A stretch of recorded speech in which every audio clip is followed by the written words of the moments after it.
সপ্তমী আমরা আবারও এসে গেছি আপনাদের সামনে। ভাবছেন তো আমরা কার? আরে আমরা দীপান্বিতার ছোট সদস্যরা। পাক্কা 1 বছর পর দেখা আপনাদের সবার সঙ্গে। আশা করি সবাই ভালো আছেন। আসলে খুব মনে পড়ে সবার কথা। এই যে যেমন ধরুন আমাদের নাটকের বন্ধুরা এখন রোজ দেখা হচ্ছে, একসঙ্গে নাটকের রিহার্সালে কত মজা, ইয়ার্কি আর গল্পে দিনগুলো কেটে গেল। কিন্তু পুজো শেষ হলেই সবাই আবার ব্যস্ত। আপনাদের সঙ্গেও আর দেখা হবে না।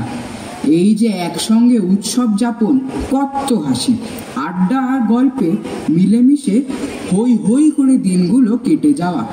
আচ্ছা, যদি এরকম হতো যে আমরা সবাই আরও বেশি করে একসঙ্গে সময় কাটাতে পারতাম বা একসঙ্গে থাকতাম, তাহলে কেমন হতো? দারুণ হতো, তাই না? একসঙ্গে থাকা মানে আগেকার দিনের 51 পরিবারের মতো। আমরাও দীপান্বিতার পরিবার তো, নাকি? ঠিক এই ভাবনা থেকেই আমরা ঠিক করেছি কবিগুরু রবীন্দ্রনাথ ঠাকুরের লেখা 51 নাটকটি আপনাদের সামনে মঞ্চস্থ করব। এই একসঙ্গে থাকার জন্য কি কাণ্ডই না ঘটল শ্রী দৌলতচন্দ্র বারুজ্জে মহাশয়ের সঙ্গে। চলুন দেখি কি হলো শেষমেশ।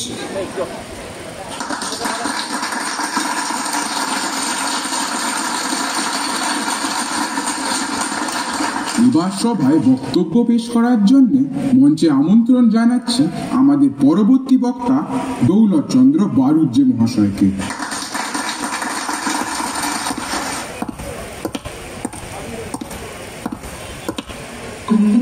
নমস্কার নমস্কার, আপনাদের সবাইকে আমার আন্তরিক শুভেচ্ছা এবং ভালোবাসা।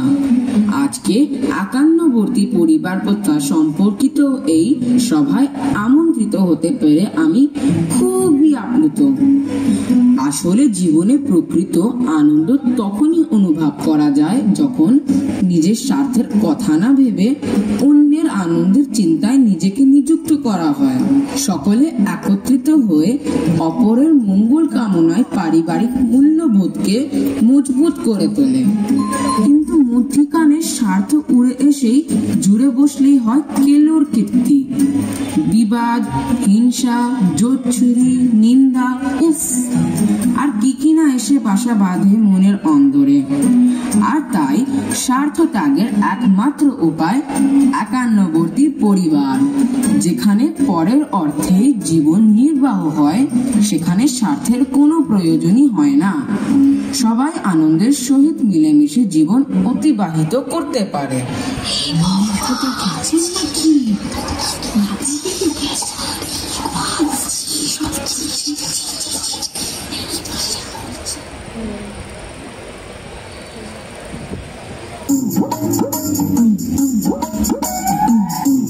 ছেলে কানাই হৃদয় যখন ভাবে উদ্দীপ্ত হয়ে ওঠে, তখন কোম্পানির দমকল এলেও থামাতে পারে না। 51 পরিবার প্রথা সম্বন্ধে সভায় দাঁড়িয়ে অনর্গল বলতে লাগলেন। সভাপতি ঘুমিয়ে পড়াতে নিষেধ করার আর কেউ রইল না। শেষকালে দুজন ছোকরা এসে 2 হাত ধরে আমাকে টেনে বসিয়ে দিলেন। সেদিন এত উৎসাহ হয়েছিল না কানাই, কি বলবো। বটে, তা তো হবারই কথা। খবরের কাগজে আমার বক্তৃতা খুব রটে গেছে। তারা সকলেই বলছে দুঃখের বিষয়, দৌলতবাবুর পরিবারে কেউ নেই, তিনি একলা।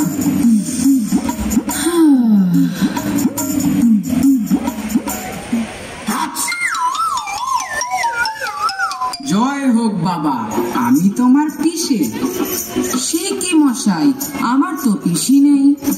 পিসি নেই, তার কাল হয়েছে বটে। পিসি কোনো কালেই যে ছিলেন না।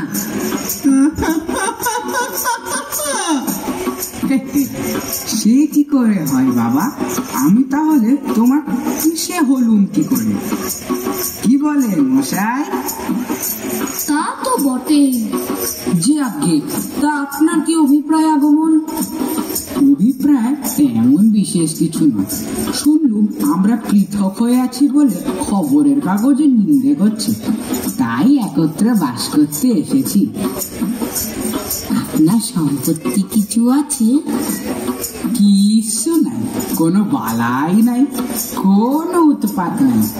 কেবল এক খুড়তো ভাই আছে, তা সেও এলো বলে। তা বটে, তার কিছু আছে? কিচ্ছু না, কোনো ঝঞ্ঝাট না। কেবল 2 স্ত্রী ও 4টে শিশু সন্তান, তারাও এলো বলে। এতক্ষণে এসে পড়তো, যাত্রা করবার বেলায় 2 স্ত্রীতে চুলোচুলি বেঁধে গেছে, তাই যা দেরি। কানাই, কি করা যায়? তোমাকে কিছুই করতে হবে না, তারা আপনারাই আসবে। ভাবনা কি দৌলত, এত অল্পে কাতর হয়েও না, তারা সন্ধ্যের মধ্যেই এসে পৌঁছাবে। মামা, তোমার বক্তৃতা বড় জানিয়েছ। কে হে বাপু, কে তুমি? আগে আপনারই ভাগ্নে রামচরণ স্টেশনে যোগ পাঠিয়ে দিন, সেখানে একটি পুটুরি আর বুড়ি মাকে রেখে এসেছি। এখানে কি করতে আসা? হ্যাঁ, এখানে কি করতে আসা? বাস করতে। কেন, আর কোথাও বাসস্থান নেই? একরকম আছে বটে, কিন্তু সেখানে স্বার্থত্যাগ শিক্ষা হয় না। আপনার উপদেশ উনি যেভাবে দৃঢ়ভাবে গ্রহণ করেছেন, ওকে বোধহয় নড়ানো শক্ত হবে। চাকরি ছেড়ে এলুম, নইলে তোমার যে নিন্দে হয়। কি আছিস রে, ঝট করে দুটো ডাব পেরে নিয়ে আইতো, বড্ড পিপাসা লেগেছে।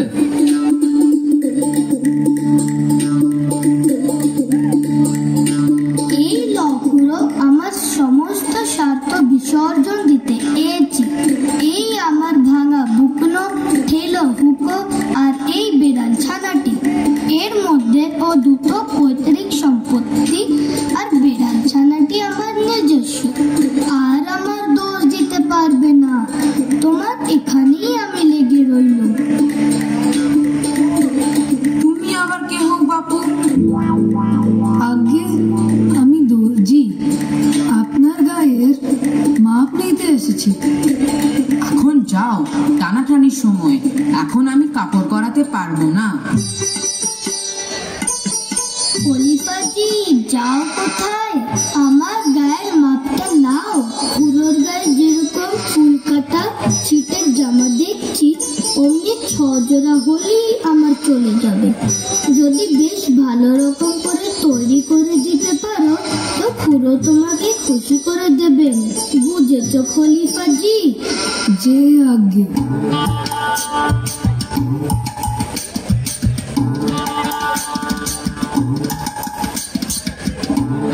তোর জ্যাঠামশাই কি প্রণাম কর। দাদা, এই লো তোমার ভাতুষ পুত্র। আমার ভাতুষ পুত্র? যাকে চলির বাংলায় বলে ভাইপো। দাদা যে একেবারে অবাক। ভাতৃ শব্দে ষষ্ঠীত হয় ভাতু, তার উপরে পুত্র শব্দ যোগ করলেই হলো ভাতুষ পুত্র। স্বয়ং কাহিনী ববদেব রয়েছেন, অন্য প্রমাণের প্রয়োজন কি? অতএব তিনি হলেন ভাইপো। আপনার ছেলেটি কি করেন? ওকে নিজেই পড়াচ্ছিলেন। রস্য ই পর্যন্ত সেরে দীর্ঘ ইতে এমনি আটকে পড়লো যে ভাবলেন দৌলত যখন আছেন তখন ছেলের লেখাপড়ার দরকার কি? যে বেটা রস্য দীর্ঘ জ্ঞান নেই, তার পক্ষে বাবা জ্যাঠা 2 সমান, যেমন কিনা সমান বই কি? দাদা বলেছেন, নিজের ক্ষুধা হেয় জ্ঞান করে পরের ক্ষুধা নিবৃত্তির সুখ একমাত্র একান্নবর্তী পরিবারই সম্ভব। শুনি থাউরালু, এই সুখ দাদা নিশ্চয় অনেকদিন পাননি। যদি বা পেয়ে থাকেন, বিস্মিত হয়েছেন। তাই নিতান্ত মমত পরবশ হয়ে ছেলেটিকে এখানে নিয়ে এলুম। রাবণের জন্য যদি কোথাও জলে, সে পেটের মধ্যে। কি রে শালা, শুনলাম নাকি শালা বিলে ভাসিয়ে দিয়েছিস? কে তুমি বাল্লি? ভদ্রলোকের কানে হাত দাও। ভগ্নিপতির কান মলবো না তো কি কান ভাড়া করে এনে মলবো? কি বলেন মশাই? কথাটা তো ঠিক বটে। কি বলো হে কানাই, আমার স্ত্রী নেই তো আবার শালা কিসে? তোমার যেন স্ত্রী নেই তাই বলে আর কারো স্ত্রী নেই? একটু ভেবে দেখো না। স্ত্রী তো অনেকেরই আছে, তার ভাবতে হবে কি? তবে তবে কি? তুমি আমার শালা কোন সম্পর্কে? কেন, দাদার সম্পর্কে? দাদা আছেন তো, শালাই যেন ভারিয়ে আনলে, কিন্তু দাদা বোকা বললে তো চলবে না। আমি তো জানতাম না, কিন্তু আজ যেরকম দেখছি তাতে তাহলেই তো চুকে গেল। বেশি বকা বকিতে কাজ কি? ভদ্রলোক বসে আছে, এর সামনে কে শালা আর কে শালা নয় দাঁড়িয়ে তর্ক করা ভালো দেখায় না। একটু জিরোনো যাক। এক চিলি তামাক দাও তো। আপনার জল খাবার। বেটা, তোকে এখানে কে খাবার আনতে বলেছে? যা বাড়ির ভিতরে নিয়ে যা, যা যা ভিতরে নিয়ে যা। তাতে দোষ হয়েছে কি? ওরে তুই দিয়ে যা, এদিকে দিয়ে যা।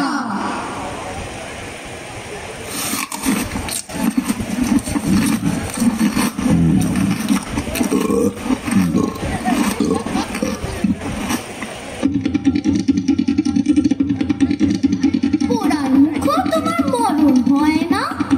এরা কে? বাবা ব্যস্ত হয়েও না, আমার সে খুড়তো ভাই এসে পৌঁছেছে। ও বাগার বেটা ভূত, মাঝাটা মাঝাটা। ভাই কানাই, সহিষ্ণুতা, শিক্ষা এবং উপায় আর কি আছে? মিনছে তুমি বুড়ো বয়সে আকেল খুয়ে বসেছ। ওগো, এত লোকের এত স্বামী মরছে, যমরাজ কি তোমাকেই বলেছে? বাছা একটু ঠান্ডা হও। ঠান্ডা হব করে বলছে? তুই ঠান্ডা হ, তোর সাত পুরুষ ঠান্ডা হয়ে মরুক। কানাই, গৃহপূর্ণ হয়েছে। গ্রহ পূর্ণ হয়েছে বলো? যাই হোক, আজ আর আমাকে প্রয়োজন নেই, আমি এই বেলা সরি। কানাই, আমায় একলা রেখে পালাও কোথায়? একলা কিসে? আমরা সবাই আছি, আমরা কেউ মরবো না। বলো কি? তোমার গা ছুঁয়ে বলছি।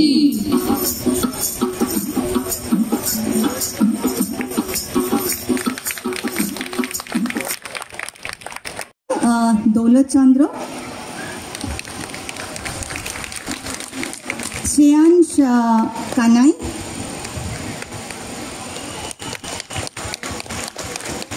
সন্নিভ চক্রবর্তী জয়নারায়ণ ওরফে পিসামশাই, সৌনক সাহা রামচরণ ওরফে ভাগ্নে, শিবাঞ্জ ঘোষ নদের চাঁদ ওরফে ভাইপো, মেধাংশ মহান্তি দর্জি, কানির সাহা ভাইপো পরেশের পুত্র,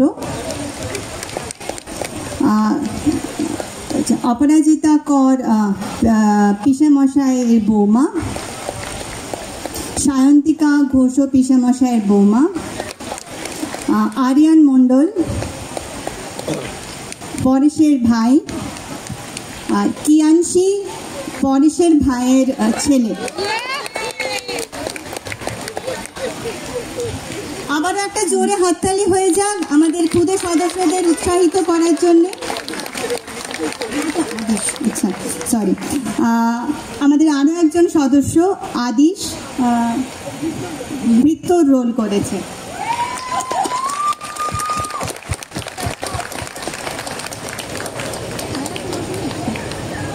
আচ্ছা, না না, এখনো শেষ হয়নি পরিচয় পর্ব। আমাদের একজন নয়, দুজন ডাইরেক্টর আছে, তাদের সাথে পরিচয় করতে হবে।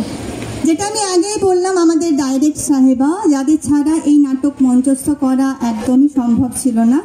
মানে ওরা যে কি পরিশ্রম করেছে সেটা আমরা জানি, যারা এই নাটকের সঙ্গে প্রত্যক্ষ বা পরোক্ষভাবে যুক্ত ছিলাম। তো এবার আমি ওদেরকে ডেকে নিয়ে নেব। পুষ্পিতা সাহা, দীপাঞ্জনা রায়। একটা জোরে হাততালি হয়ে যাক সবারই জন্য।